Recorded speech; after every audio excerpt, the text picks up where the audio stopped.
Ayan, sagutan natin yung number 1, yung x and y components. Ang hinahanap natin ay itong portion lang na ito. So, kaya kinrap ko tong part na to. Tapos, tinrace ko na, ayan, yung red lines. Tapos, dito yung portion na to, fy natin. Ito naman yung fx natin. Ngayon, ang gagamitin natin dito ay yung SOHCAHTOA. Mainly yung so, tsaka yung ka. Ayan yung bida natin. Ganyan.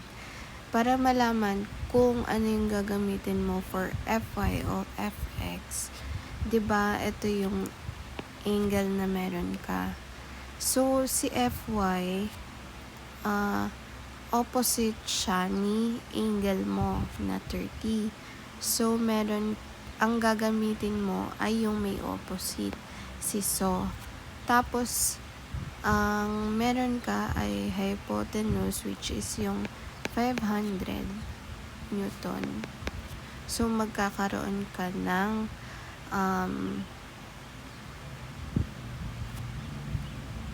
sine 30 equals, opposite ko ay fy, tapos ang hypotenuse ko ay 500 Newton. So, ang mangyayari dyan, cross multiply lang. So, etong si 500, andyan na siya, tapos itatabi na lang natin kay sine 30, tapos yun na yung fy natin. Tapos, pwede nyo na siyang i-calculate. Sa calcu ay magiging 500 sine 30, 250. Fy is 250 Newton. Tapos, yung ano naman natin, yung fx. So, siya naman dahil yung fx natin ay katabi ng angle natin, ay ang kailangan natin adjacent. So, magkakaroon tayo ng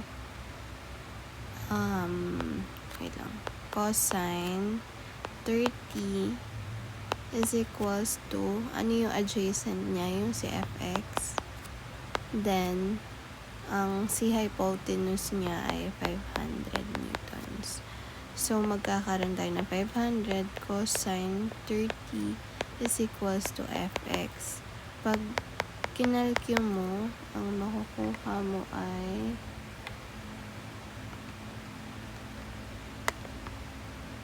cosine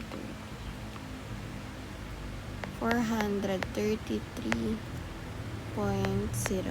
Newton.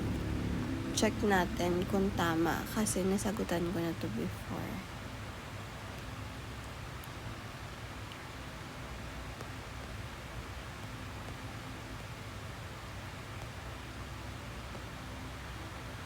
Tama naman. Yung way ng pagsagot ko dito sa unang beses ko is through calculator technique na.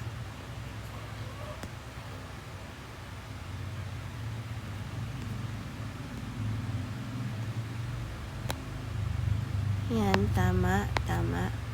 So, ayun, tatandaan natin na para hindi tayo malilito, ang adjacent is yung katabi ng angle mo. Tapos yung opposite, syempre opposite side ng angle mo.